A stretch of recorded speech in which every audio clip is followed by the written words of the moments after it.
Young bytes में आपका स्वागत है। मैं हूं पूजा ठाकुर। आज बात करूंगी हार्ट अटैक की। जिस तरह से आज के टाइम पे हार्ट अटैक के इशू जो है वो दिन ब दिन बढ़ते जा रहे हैं, जिसके शिकंजे में यूथ ही नहीं बल्कि हर कोई आता जा रहा है।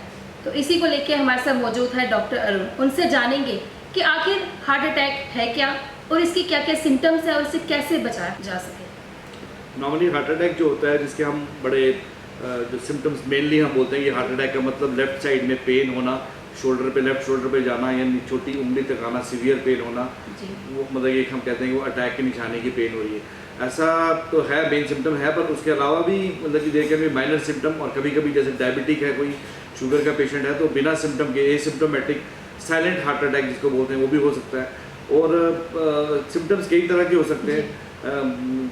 कोई अगर बीपी का पेशेंट है या डायबिटिक है कोई, उसको कभी सडनली उसकी बहुत ज़्यादा कोल्ड स्वेटिंग होना या लेफ्ट साइड में पेन होना या उसका कभी बेहोश होना, तो कुछ ऐसी चीज़ें हैं जो उनको हार्ट अटैक का सिम्टम्स कहा जा सकता है। एंड इसकी इमीडिएट ट्रीटमेंट तो यही है कि उसकी गोल्डन आवर जो फर्स्ट आवर है इमीडिएटली उसको हॉस्पिटल पहुँचाया जाए और उसको इमीडिएटली वहाँ पे कार्डियोलॉजिस्ट के ट्रीटमेंट के अंडर रखा जाए और उसको जो भी वट एवर फर्दर रिक्वायर्ड है किया जाए।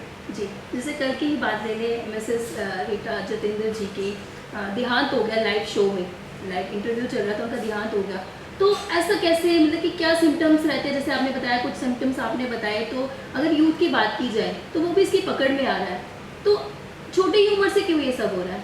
हार्ट जो अटैक है, इट इज़ बेसिकली जो हार्ट की सप्लाई, जो ब्लड सप्लाई है, जो कोरोनरी वेसल्स, क्योंकि जैसे हार्ट जो है पूरे आपकी बॉडी को ब्लड सप्लाई करता है, वैसे हार्ट को खुद भी ब्लड सप्लाई रिक्वायर होती है, जिसको कोरोनरी वेसल्स है वो सप्लाई देती है। तो कुछ जो सप्लाई बंद होने से या पूरी सप्लाई बंद होने से हार्ट की जो ब्लड सप्लाई रुक जाने से उसको अटैक होता है और इंसान बेहोश होता है, या उसके बाद उसको मरने की चांसेस एकदम से बढ़ जाती है अगर वो इमीडिएटली उसको ट्रीटमेंट ना पहुंचाई जाए। एकदम से इसके सिम्टम्स का पता नहीं चलता, चलते चलते ही कोई बेहोश हो जाता है, एकदम से डेथ हो जाती है उनकी। तो जैसे अगर यूथ की बात की जाए तो क्या प्रिकॉशंस उनको लेने चाहिए शुरू से ही? अगर वो उनके प्रिकॉशन लेते रहे तो आगे जाके उनको ऐसी कोई प्रॉब्लम ना आए। अगर तो कोई सिम्टोमेटिक इंसान है, अगर कोई डायबिटिक है, ब्लड प्रेशर है, उसको बड़ा कॉशियस होना चाहिए। कोई स्मोकर है, उसको बड़ा कॉशियस होना चाहिए।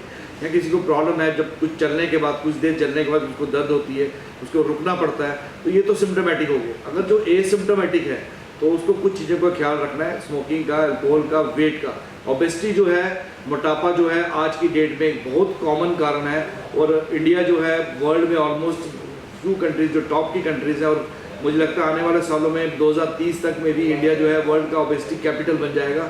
बचपन में जो है मोटापा बच्चों में बहुत ज़्यादा हो रहा है, तो ये आस्ते आस्ते जो बॉडी फैट है, जो एक्सटर्नल फैट है, ये कन्वर्ट होता है आपके बॉडी इंटरनल विसरल फैट में कन्वर्ट होता है, जो कि आपकी इंटरनल आर्टरीज के में जमा होता है। तो ब्लॉक जो है वो स्टार्ट में ब्लॉक नहीं होता है, it can be 10%, 20%, 30%, 40%, 90%, depending on कि आपकी कितनी वेसल्स हार्ट की ब्लॉक। अगर पूरी 2-3 वेसल्स ब्लॉक है तो बाईपास सर्जरी की जाती है। कुछ छोटी वेसल्स ब्लॉक है तो उसके लिए स्टंट डाला जाता है ताकि वो ब्लड की फ्लो शुरू हो जाए।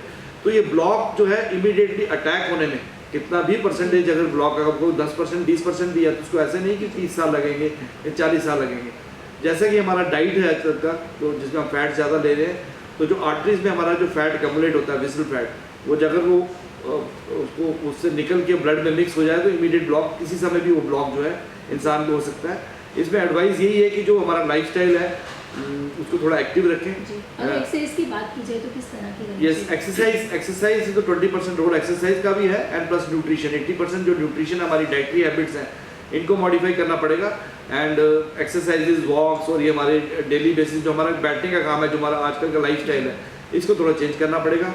फास्ट फूड को अवॉइड करें, नॉर्मल घर का डाइट जो खाना है, फैट को थोड़ा कम करना। बच्चों में जिनमें ओबेसिटी है उनमें थोड़ा सा हमें ख्याल रखना है, उनका उनकी BMI हम करें। आजकल की जनरेशन की बात की जाए, जंक फूड की तरफ ज़्यादा रुझान रहता है उनका, फिर भी वो उसे छोड़ नहीं सकते उसको, मतलब कि वो तो खाते रहेंगे, उसके लिए फिर भी क्या प्रिकॉशंस हमें उसके साथ वही आपको भी कंप्लीट जो मैं कर रहा था कि अपनी BMI, बॉडी मास इंडेक्स, उसकी मेजरमेंट रेगुलरली करानी चाहिए।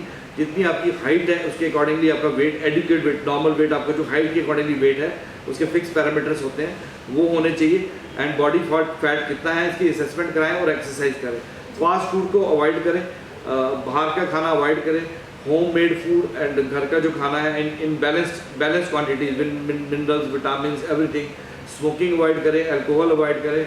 मुझे लगता है इससे अगर इंसान अपने आप को रखे तो तंदुरुस्त रह सकता है। और ठीक रह सकते thank you so much sir हमारे साथ जुड़ने के लिए। हैं। Thank you. तो ये थे डॉक्टर अरुण, काफ़ी अच्छी जानकारी इन्होंने हार्ट अटैक के बारे में दी और साथ ही साथ किस कौन कौन सी प्रिकॉशंस हमें यूज़ करनी चाहिए, क्या क्या सिम्टम्स है ये भी इन्होंने बताया। तो साथ ही साथ आप जंक फूड्स को ज़्यादा से ज़्यादा अवॉइड कीजिए, हेल्दी रहिए, फिट रहिए। मुझे दीजिए ज़्यादा वीडियो जर्नलिस्ट अभिषेक के साथ, नमस्कार।